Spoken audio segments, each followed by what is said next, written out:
Bienvenue à vous, je suis très heureux de vous accueillir pour cette nouvelle vidéo. Il s'agit aujourd'hui d'un livre audio qui a été écrit par Joseph Murphy et qui s'appelle Comment attirer l'argent. Parce qu'en fait, oui, il y a l'aspect spirituel, mais il n'y a pas que ça. Il est bon quand on a la tête dans les étoiles d'avoir les pieds sur terre également. Et c'est pour cela que j'ai décidé de vous lire ce livre, qui j'espère vous permettra de connaître l'abondance. Cette abondance à laquelle beaucoup de personnes souhaitent accéder. Mais pour ça, il y a des règles cosmiques. Et c'est ce que je vais vous lire dans ce livre. Et je vous souhaite une bonne écoute. À bientôt. Planète,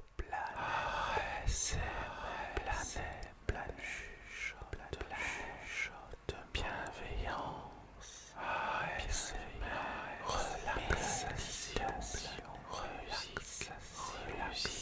relaxant.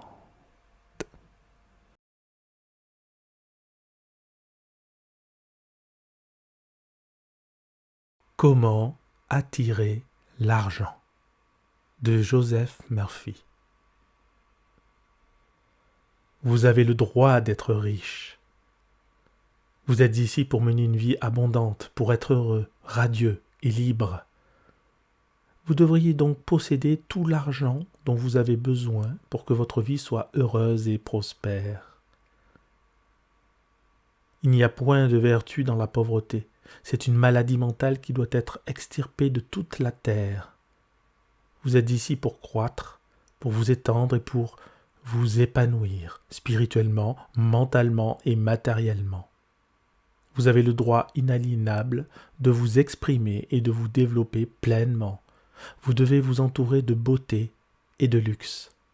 Pourquoi vous contenter de peu, d'un minimum, alors que vous pouvez jouir des richesses de l'infini?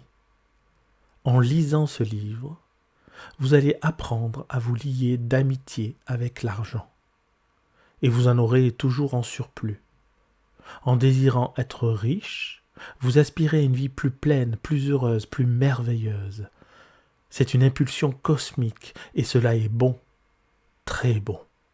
Commencez donc à voir l'argent dans sa vraie signification, comme un symbole d'échange qui représente pour vous la libération du besoin, la beauté, le luxe, l'abondance et l'élégance. En lisant ce chapitre, vous vous dites probablement « Je veux davantage d'argent. Je vaux un salaire plus important que celui que je reçois. » Je suis convaincu que la plupart des gens ne sont pas convenablement rétribués.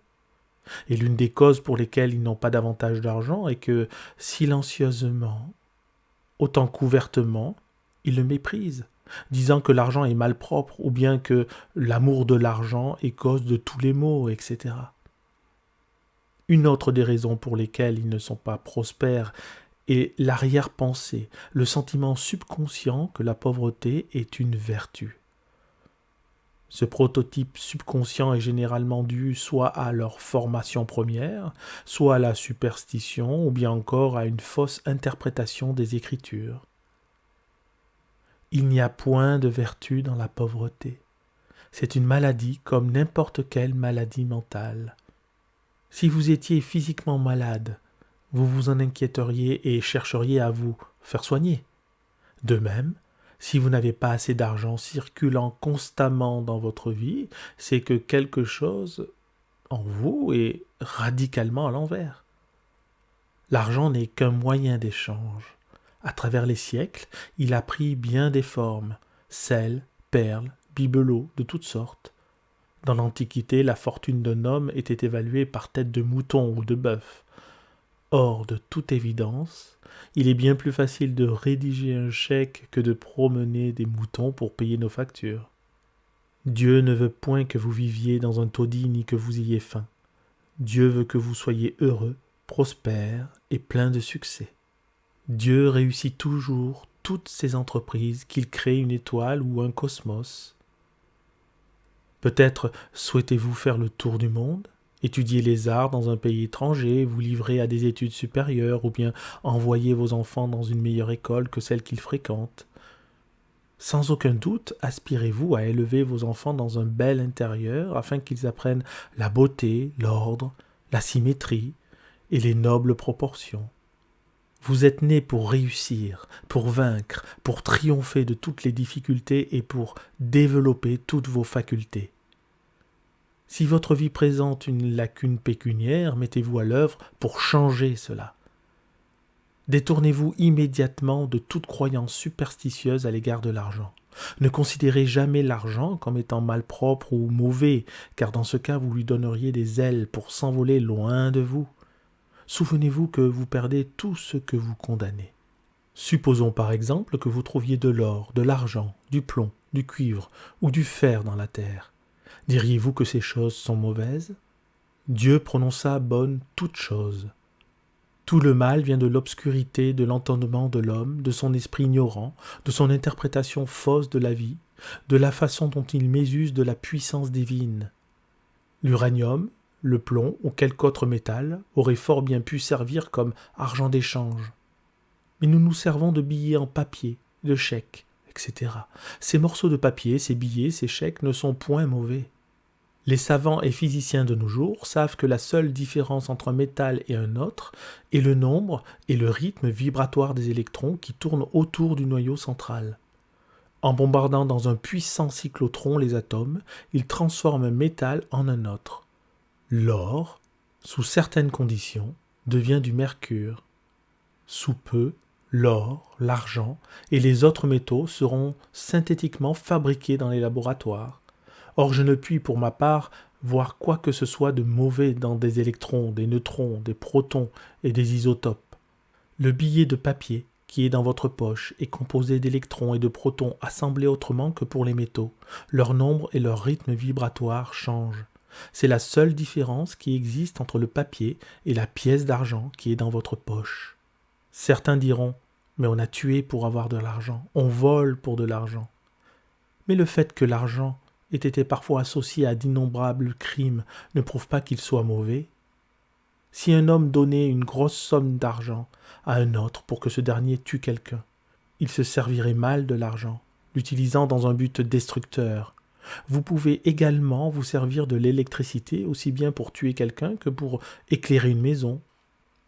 De l'eau pour étancher la soif d'un enfant comme pour noyer cet enfant. Du feu pour le réchauffer comme pour le brûler vif.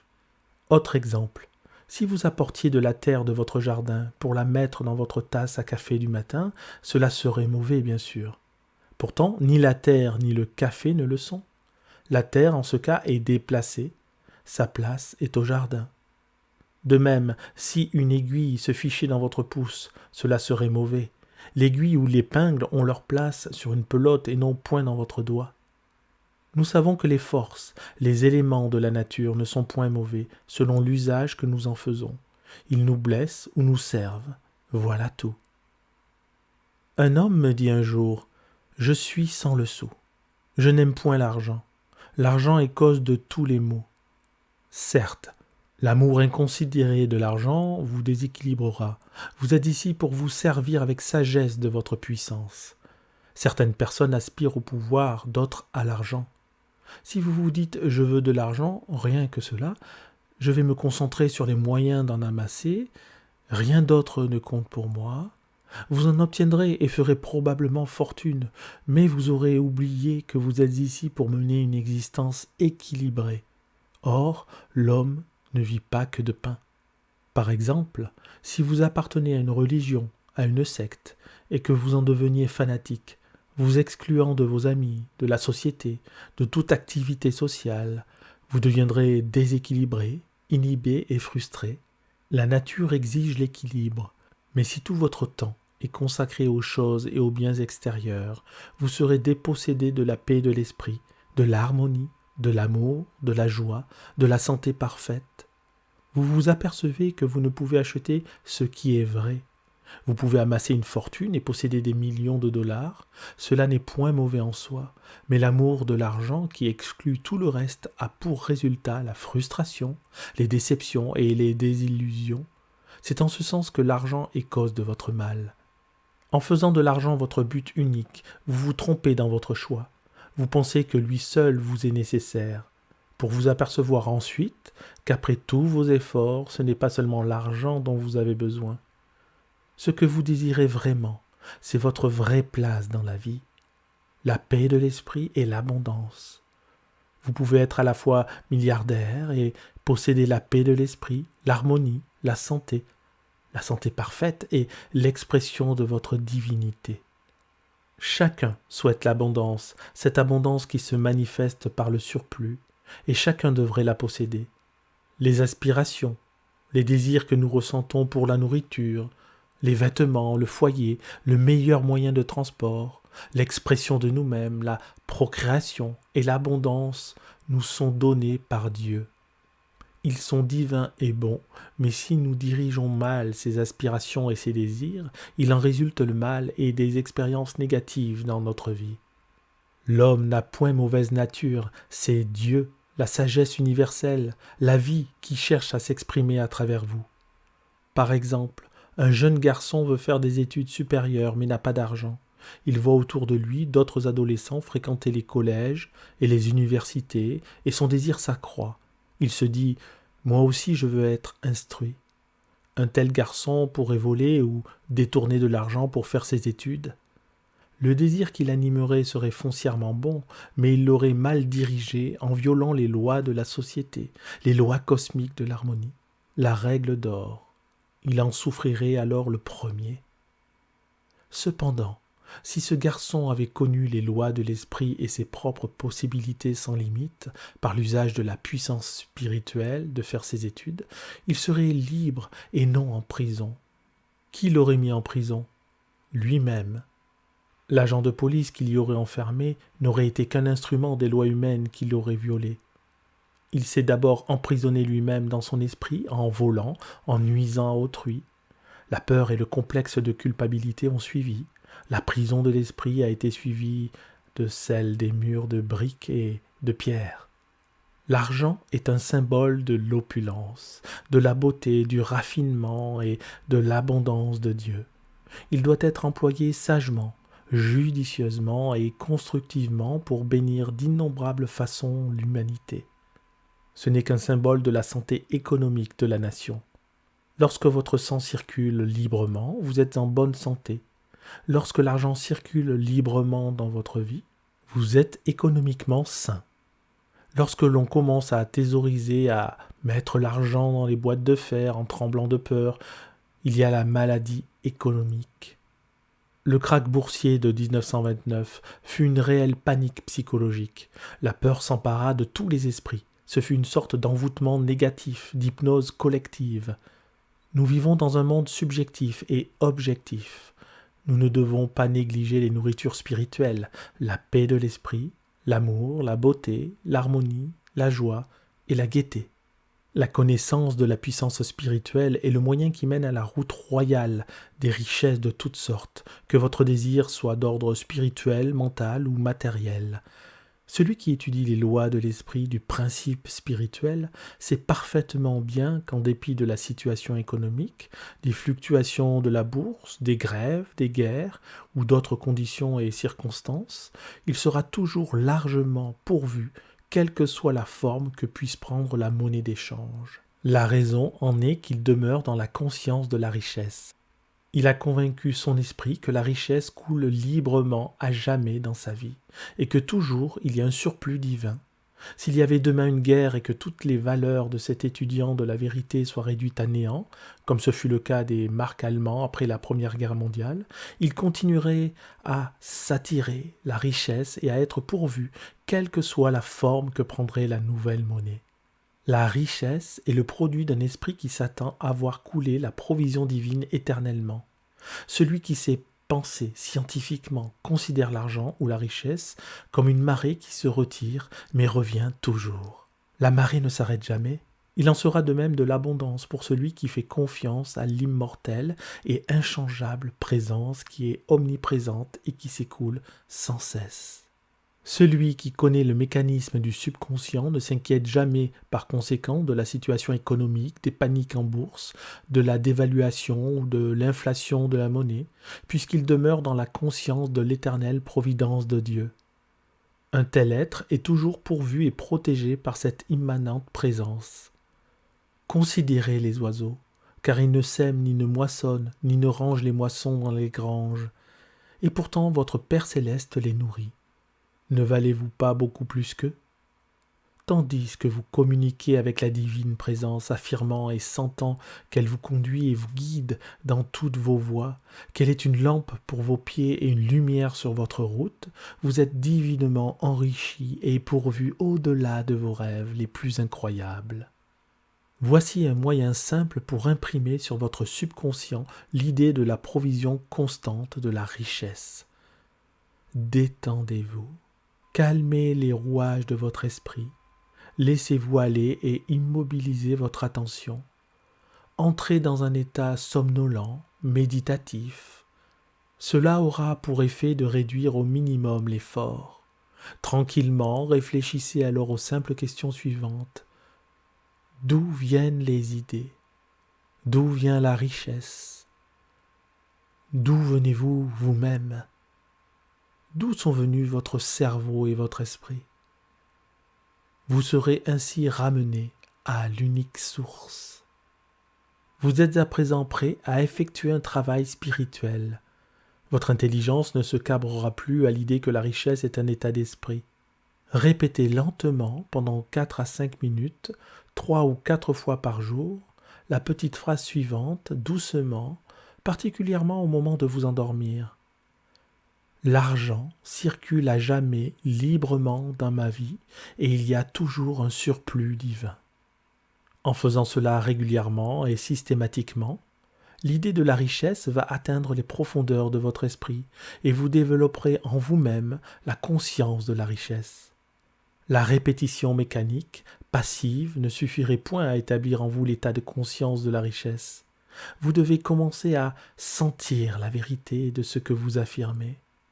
Vous savez ce que vous faites et pourquoi vous le faites. Vous savez aussi que votre être profond répond à ce que consciemment vous acceptez comme étant vrai. Au commencement de leurs études, ceux qui ont des difficultés pécuniaires n'obtiennent point de résultats par des affirmations telles que « je suis riche »,« je suis prospère »,« je réussis ». De telles affirmations peuvent avoir pour résultat une aggravation de leur situation. La raison en est que le subconscient n'acceptera que l'idée dominante, le sentiment dominant. Lorsqu'ils disent « je suis prospère », leur sentiment de pénurie est plus fort et quelque chose en eux dit « non, tu n'es point prospère, tu es sans le sou ». Le sentiment de pénurie dominant chaque affirmation suscite en eux la conscience d'être démunis et leur pauvreté s'accroît.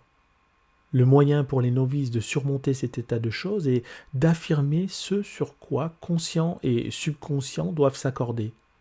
Il n'y aura ainsi plus de contradiction. Notre subconscient accepte nos croyances, nos sentiments, nos convictions et ce que consciemment nous acceptons comme étant vrai. On peut obtenir la coopération du subconscient en se disant « je suis chaque jour plus prospère ». Chaque jour, je crois en la richesse et en la sagesse. Ma richesse se multiplie chaque jour. J'avance, je crois, je m'affermis pécuniairement. Ces phrases ou d'autres qui seraient semblables ne créeraient aucune opposition dans l'esprit. Par exemple, supposons un vendeur qui n'aurait que 10 francs dans sa poche. Il conviendrait facilement qu'il pourrait en avoir davantage le lendemain. Et si le lendemain, il vendait une paire de chaussures, rien en lui ne s'opposerait à l'idée qu'il peut encore accroître ses ventes. Il dirait donc « chaque jour, mon chiffre d'affaires augmente. Mes affaires sont de plus en plus prospères. » Ces affirmations lui sembleraient psychologiquement valables, acceptables par son esprit, et elles produiraient d'heureux résultats. L'étudiant avancé de la vérité, qui dit tranquillement en sentant bien ce qu'il dit « je suis prospère, je suis la réussite, je suis riche », obtient également de merveilleux résultats. Pourquoi? Parce qu'en pensant 100 ans ou 10 ans « je suis prospère », il entend par là que Dieu est provision, richesse infinie, et que ce qui est vrai en ce qui concerne Dieu l'est également à son propre sujet. En disant « je suis riche », il sait que Dieu est provision infinie, trésor inépuisable, et il sait qu'il en est de même de lui, parce que Dieu est en nous tous. Beaucoup de personnes obtiennent de merveilleux résultats en méditant sur 3 idées abstraites telles que la santé, la richesse et le succès. La santé est une réalité divine, une qualité de Dieu. La richesse est de Dieu. Elle est éternelle et sans fin. Le succès est de Dieu. Dieu réussit toujours dans toutes ses entreprises. Certains obtiennent de remarquables résultats lorsque, se tenant devant leur miroir pour se raser, ils répètent pendant 5 ou 10 minutes « santé, richesse et succès ». Ils ne disent point « je suis en bonne santé » ou « je suis prospère » et par conséquent ne créent point d'opposition dans leur esprit. Étant détendus et calmes, leur esprit est passif et réceptif et ils répètent leurs affirmations. D'étonnants résultats s'ensuivent. Ils ne font que s'identifier aux vérités qui sont éternelles, inchangeables et hors du temps. Vous pouvez, vous aussi, développer en vous la conscience de la richesse. Mettez en pratique les principes énoncés et expliqués dans cet ouvrage, et votre vie s'épanouira.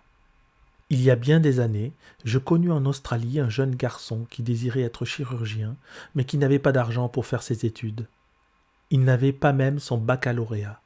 Pour vivre et pour pouvoir étudier, il nettoyait les cabinets de consultation de plusieurs médecins, lavait les carreaux et il faisait toutes sortes de réparations.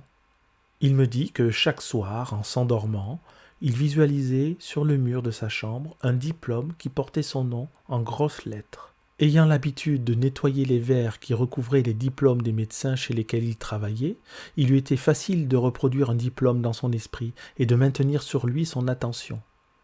Je ne sais combien de temps il le fit, mais cela se poursuivit sans doute pendant plusieurs mois. Les résultats firent honneur à sa persistance. Un des médecins se prit pour lui d'une grande amitié, et après qu'il lui a appris à stériliser les instruments, à faire des piqûres et à donner des soins d'urgence, le jeune homme devint son assistant. Puis son patron l'envoya au collège et ensuite à la faculté. Aujourd'hui, ce garçon est devenu un éminent praticien à Montréal. Il avait réalisé le rêve dont il avait une image claire en son esprit. Sa richesse résidait dans son esprit. La richesse, c'est votre désir, votre talent, votre aspiration à servir, à être utile à la société, votre amour de l'humanité en général. Ce garçon se servit inconsciemment d'une grande loi. Troward dit « En contemplant la fin, vous avez créé les moyens de parvenir à cette fin. » La fin de ce garçon était de devenir chirurgien. En contemplant, en imaginant, en voyant et en sentant qu'il était médecin, dans le présent même, en vivant avec cette idée, en la nourrissant, en s'en éprenant jusqu'à ce que par son imagination elle pénètre son subconscient, devenant une conviction profonde, il prépara les voies pour l'accomplissement de son rêve. Il aurait aussi bien pu se dire « Je suis sans instruction, je n'ai point de relation, je suis trop vieux pour faire des études, je n'ai pas d'argent, il me faudrait des années pour atteindre mon but, et puis je ne suis pas intelligent. » Et il aurait été battu avant d'entrer en lice. Sa fortune vint de ce qu'il se servit de la puissance spirituelle qui était en lui et qui répondit, comme elle le fait toujours, à sa pensée. Les moyens par lesquels notre prière est exaucée nous sont toujours cachés, sauf parfois lorsque nous percevons intuitivement une partie du processus. Mes voies sont imprévisibles. Les moyens nous sont inconnus. La seule chose que nous ayons à faire, c'est d'imaginer et d'accepter mentalement notre but. Il faut ensuite en laisser le développement à la sagesse subjective intérieure. Souvent, cette question nous est posée. Que dois-je faire après avoir médité sur le but que je cherche à atteindre et avoir accepté mon désir? La réponse est bien simple. Vous serez contraint de faire tout ce qui est nécessaire pour l'accomplissement de votre idéal. La loi du subconscient est astreignante. La loi de la vie est action et réaction. Ce que nous faisons est la réponse automatique au mouvement profond de notre esprit et à notre sentiment, à notre conviction profonde. Il y a quelques mois, en m'endormant, chaque soir, j'imaginais que je lisais un de mes livres les plus populaires, La magie de la foi, en français. Je me mis à imaginer ce livre répandu dans tous les pays de langue française. Chaque soir, je m'endormais avec entre les mains une édition française imaginaire de cet ouvrage. Un peu avant la Noël 1954, je reçus une lettre d'un des éditeurs les plus renommés de Paris. Cette lettre contenait un contrat que l'éditeur me priait de signer en lui donnant l'autorisation de publier et de diffuser dans tous les pays de langue française l'édition française de La magie de la foi. Si vous vous demandiez ce que j'ai fait au sujet de la publication en français de cet ouvrage, après avoir prié à cet effet, je serais obligé de répondre « Rien ». La sagesse subjective s'étant emparée de mon image mentale lui donna corps à sa façon, et cela se fit bien mieux que par toute autre méthode que j'aurais pu consciemment désirer. Tous nos mouvements extérieurs, toutes nos actions suivent les mouvements profonds de notre esprit. L'action intérieure précède toute action extérieure. Les actes physiques, ce que vous semblez accomplir subjectivement, font partie d'un prototype que vous êtes contraint de suivre. Nous l'avons dit, en acceptant la fin, vous déterminez les moyens par lesquels va se réaliser cette fin. Croyez que vous l'avez reçue et vous la recevrez. Cessez de nier votre bien. Prenez conscience de ce que la seule chose qui nous sépare des richesses qui sont tout autour de nous, c'est notre attitude mentale, c'est-à-dire la manière dont nous considérons Dieu, la vie et le monde en général. Sachez, croyez et agissez dans la certitude qu'il n'existe aucune raison pour que vous n'ayez pas, que vous ne soyez pas, que vous n'accomplissiez pas quoi que ce soit que vous souhaitez au moyen des grandes lois de Dieu. La connaissance du mécanisme de votre esprit est votre sauveur, votre rédempteur. Votre destinée est contenue dans votre pensée et dans votre sentiment. Par droit de conscience, vous possédez toutes choses. La conscience de la santé produit la santé, la conscience de la richesse produit la richesse. Le monde semble parfois vous refuser ce pourquoi vous priez, vous faire opposition, et il arrive que vos sens vous abusent. Si par exemple vous dites à un ami que vous projetez une nouvelle affaire, il va peut-être vous indiquer toutes les raisons pour lesquelles vous pouvez vous attendre à échouer dans votre tentative. Et si vous vous laissez prendre à l'hypnose de sa suggestion, il imprimera dans votre esprit la crainte de l'échec. Mais lorsque vous apprenez à connaître la puissance spirituelle qui est une et indivisible et qui répond à votre pensée, vous rejetez l'obscurantisme et l'ignorance du monde. Vous savez que vous possédez tout ce qui est nécessaire, toute la puissance, toutes les connaissances pour réussir. Pour marcher dans la voie royale vers les richesses, ne placez pas des obstacles ou des embûches sur la route d'autrui. Ne soyez pas davantage jaloux ou envieux. En fait, lorsque vous entretenez ces états d'esprit négatifs, vous vous faites du mal, parce que vous le pensez et le sentez. La suggestion que vous donnez à autrui, comme l'a dit Quimby, vous vous la donnez à vous-même. C'est pourquoi la loi de la règle d'or est une loi cosmique divine. Je suis sûr que vous avez entendu des hommes dire « Ce type-là est un bandit. Il gagne l'argent malhonnêtement. C'est un escroc. Je l'ai connu quand il n'avait rien.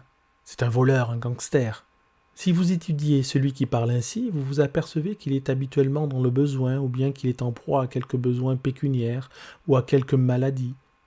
Peut-être encore ses anciens condisciples sont-ils parvenus au succès, le dépassent et leur réussite l'a rendu amer, envieux. C'est la raison de sa chute, de sa défaite. Pensant négativement à ses anciens camarades, critiquant leur richesse, il fait fuir la richesse, la prospérité pour laquelle il prie. Il condamne ce pourquoi il prie. Sa prière est double. D'une part, il dit « Dieu me rend prospère », puis l'instant d'après, il pense « Je déteste la richesse de X ».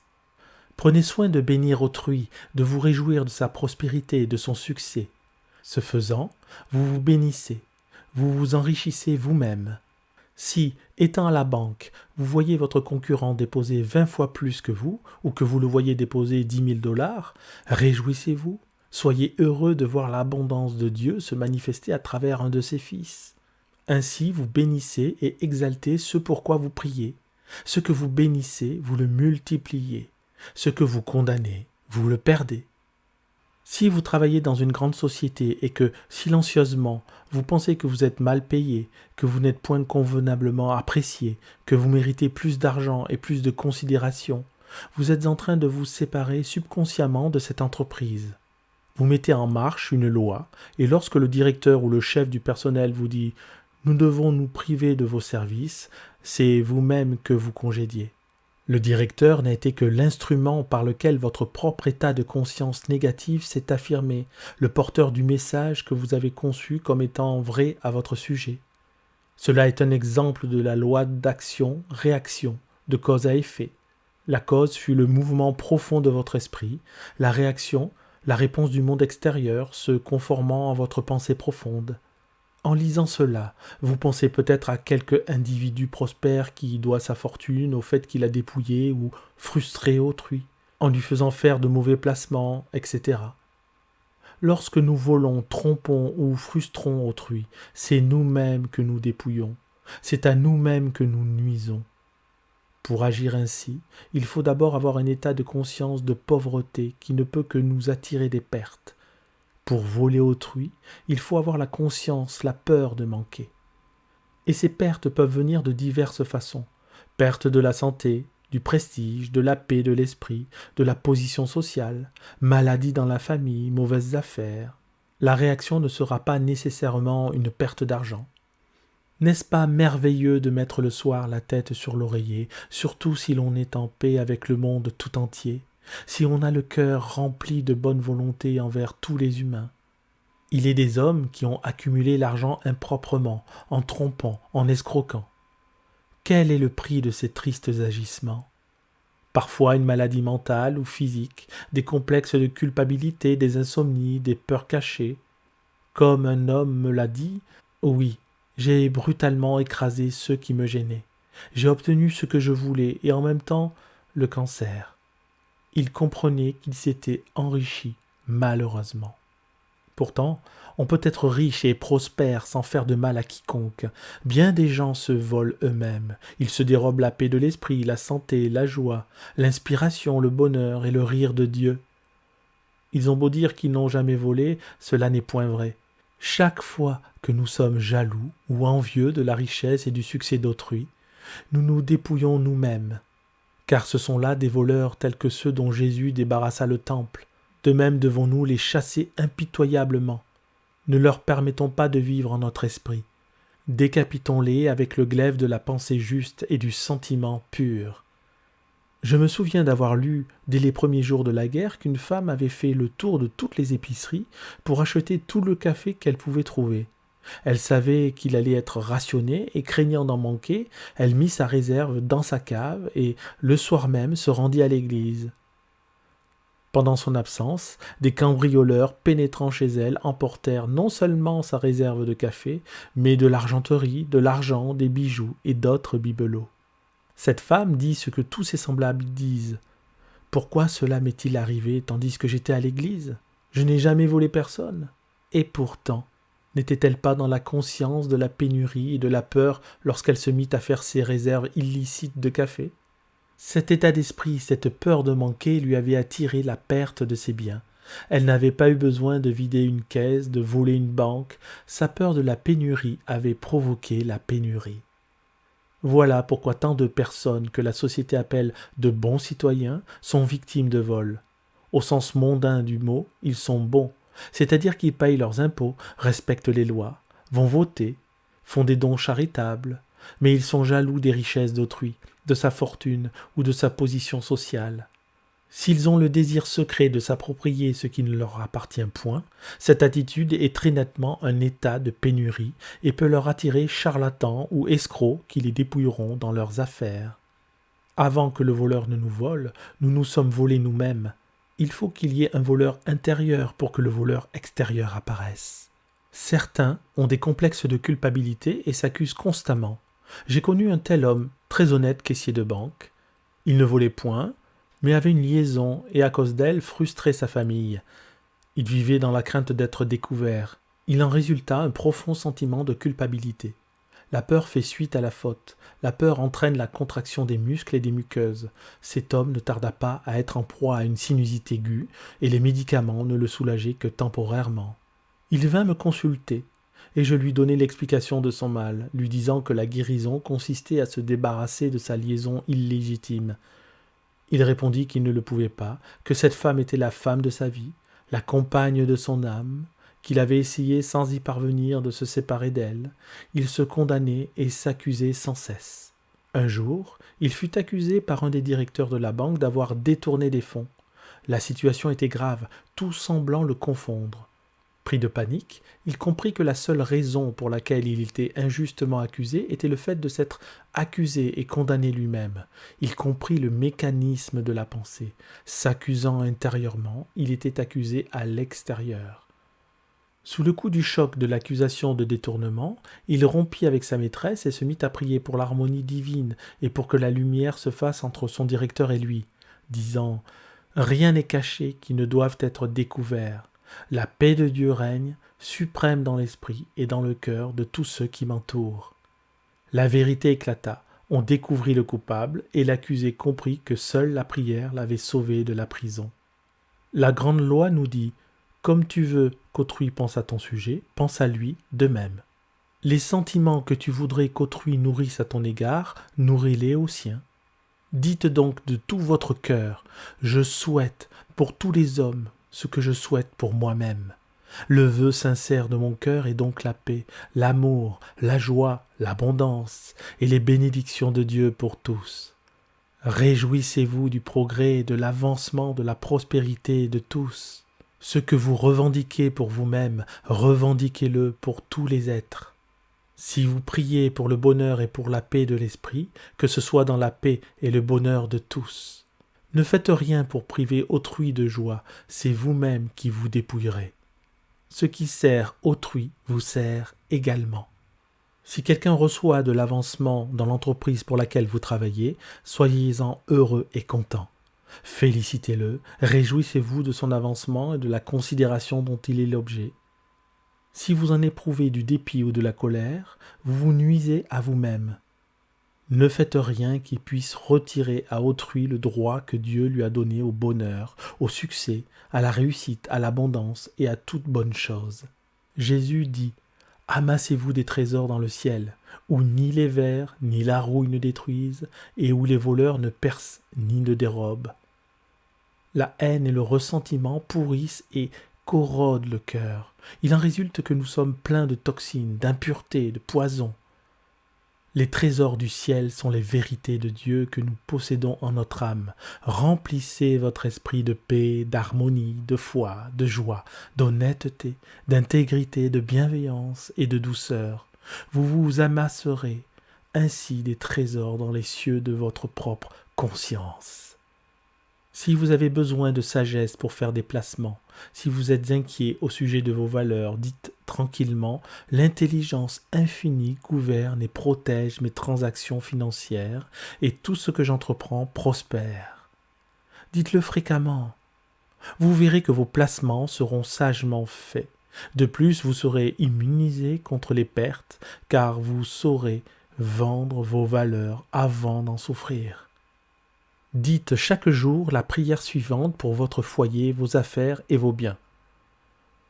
La présence infinie qui gouverne les planètes dans leur course et qui fait briller le soleil, garde mes biens, mon foyer, mes affaires et tout ce qui est mien. Dieu est ma forteresse et mon coffre-fort. Tous mes biens sont saufs en Dieu.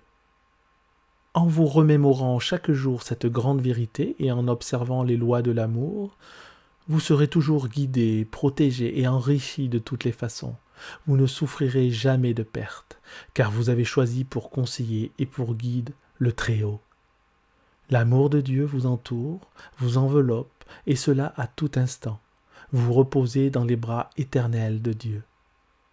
Nous devons chercher la direction intérieure pour résoudre nos problèmes.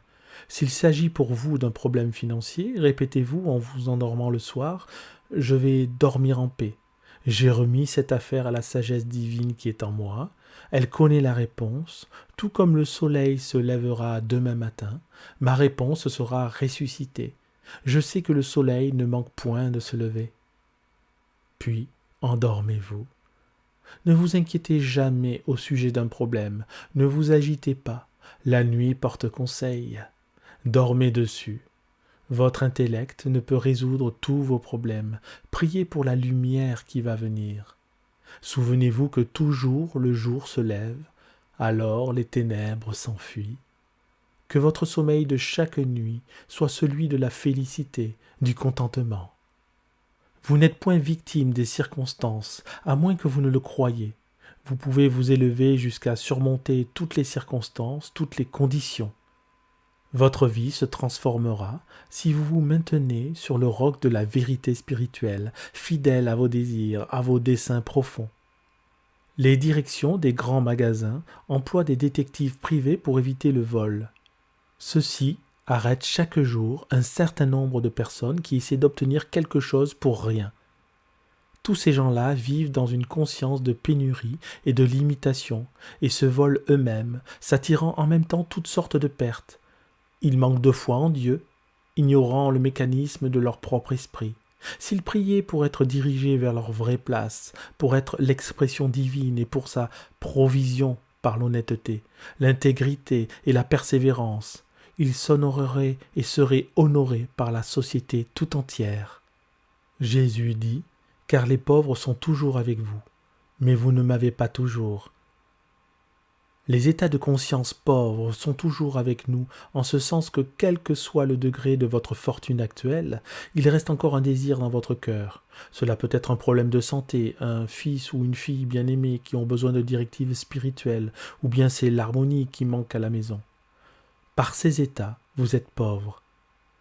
Nous ne pourrions connaître l'abondance sans être conscients de la pénurie.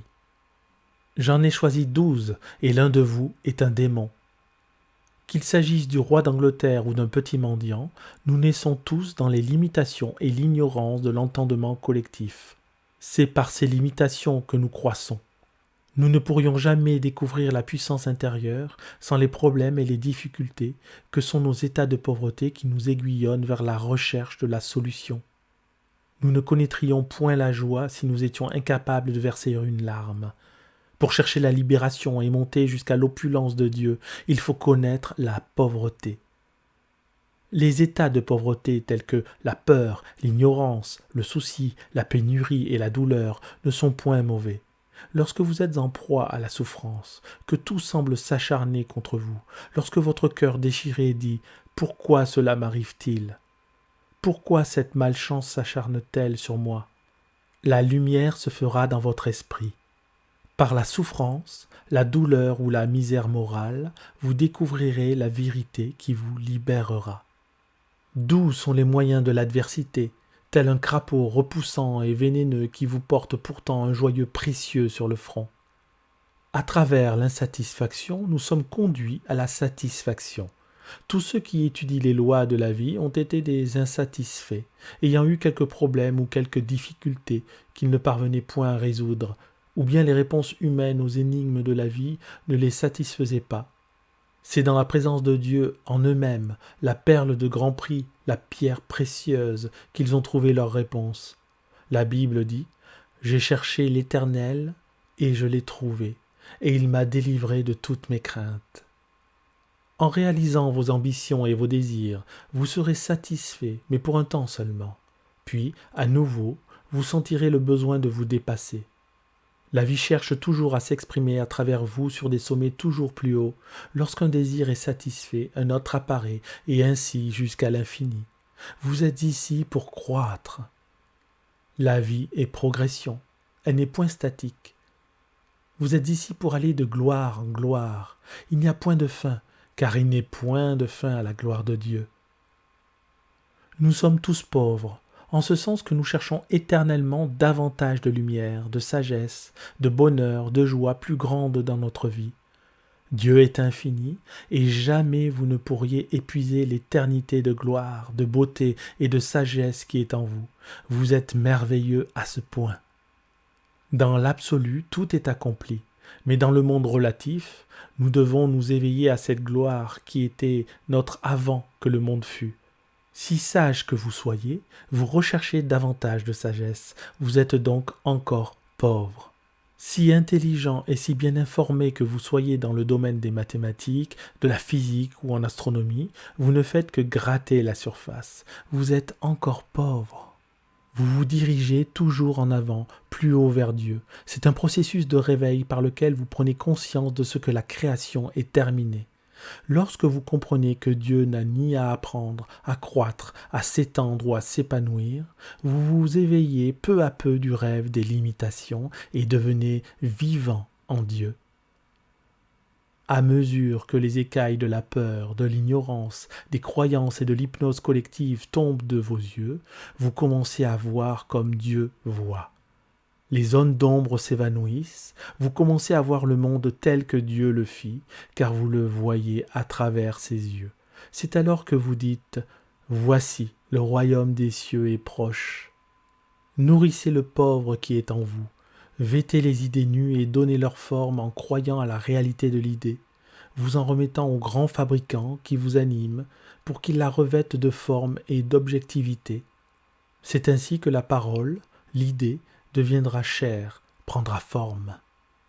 Lorsque vous avez faim, l'état de pauvreté, vous cherchez de la nourriture. Lorsque vous êtes soucieux, vous cherchez la paix. Lorsque vous êtes malade, vous cherchez la santé. Et lorsque vous êtes faible, la force. Votre désir de prospérité, c'est la voix de Dieu en vous-même qui vous dit que l'abondance vous appartient. Par votre état de pauvreté, donc, vous êtes poussé à croître, à vous étendre, à vous épanouir, à accomplir vos désirs. Une douleur à l'épaule est une bénédiction déguisée, c'est un cri d'alarme. Sans douleur, vous ne sauriez pas qu'il y a des ordres, le mal s'envenimerait et votre bras pourrait tomber.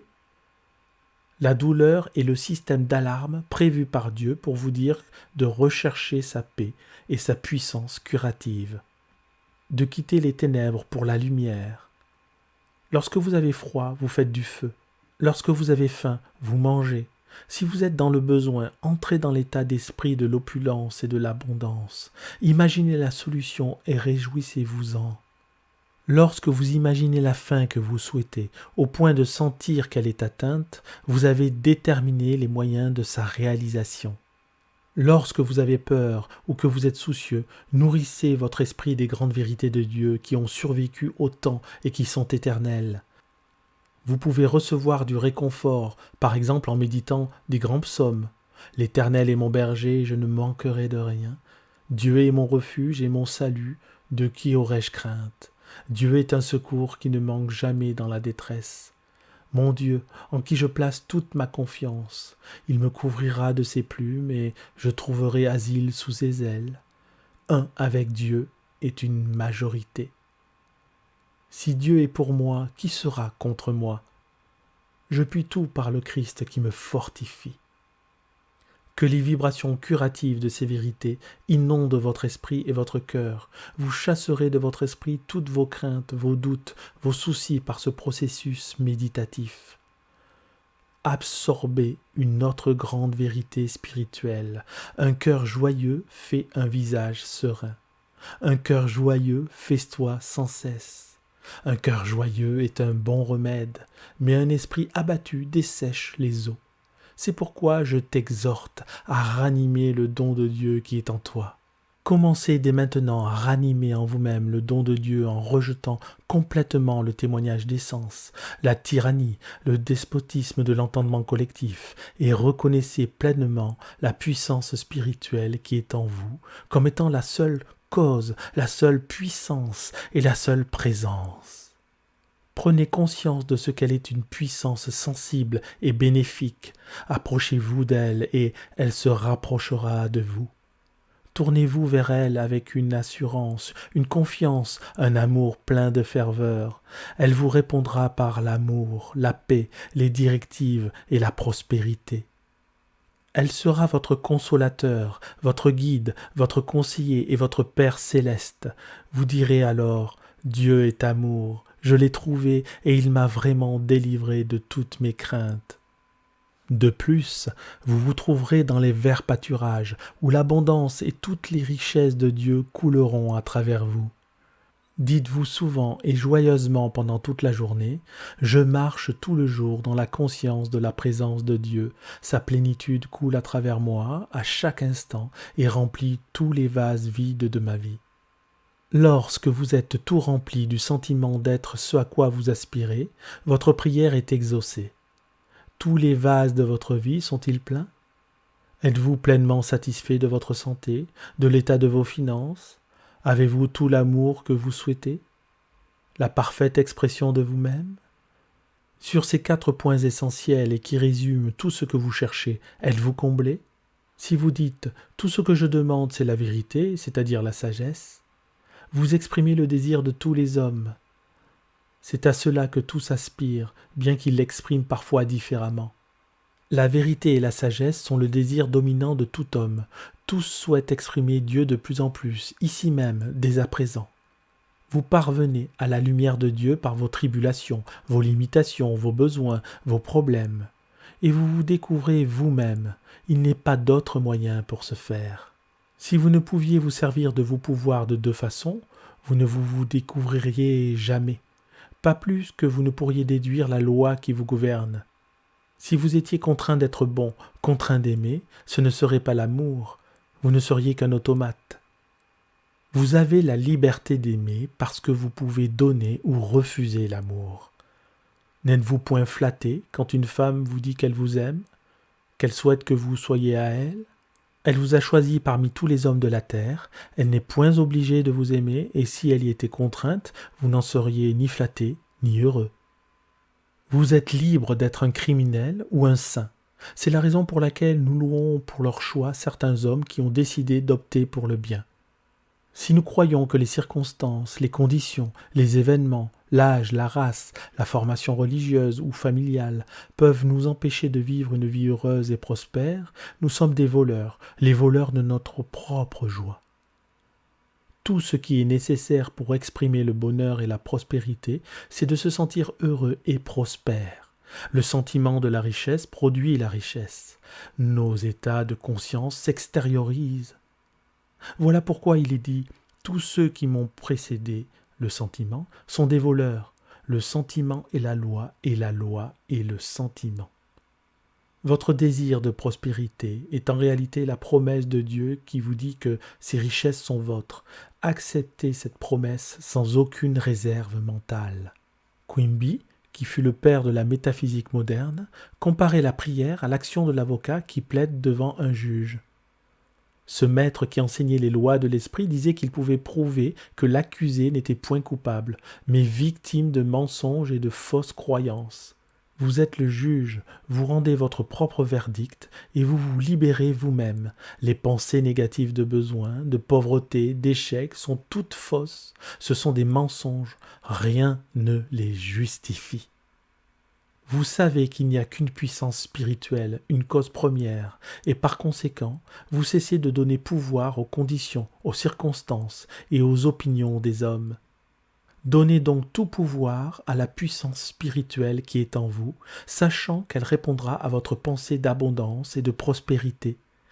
Reconnaître la suprématie de l'esprit qui vous anime et la puissance de votre propre pensée, de votre image mentale, tel est le moyen de parvenir à l'opulence, à la libération et à l'abondance constante.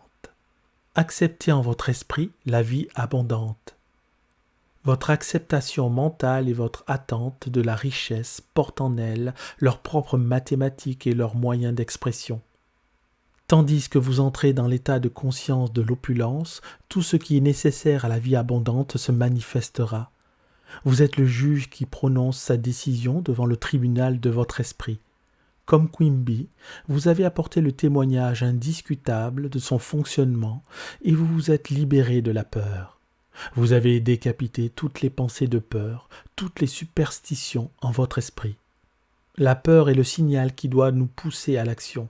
La peur n'est point mauvaise en soi, elle vous dit de changer, de vous rendre à son opposé, la foi en Dieu et en toutes les valeurs positives. Que ceci soit votre prière quotidienne, inscrivez-la dans votre cœur. Dieu est ici, source de ma provision. Cette provision est dès maintenant à moi. Les richesses de Dieu coulent librement vers moi, copieusement, abondamment. Je suis à jamais conscient de ma vraie valeur. Je prodigue librement mes talents et je suis merveilleusement, divinement rétribué. Merci, Père.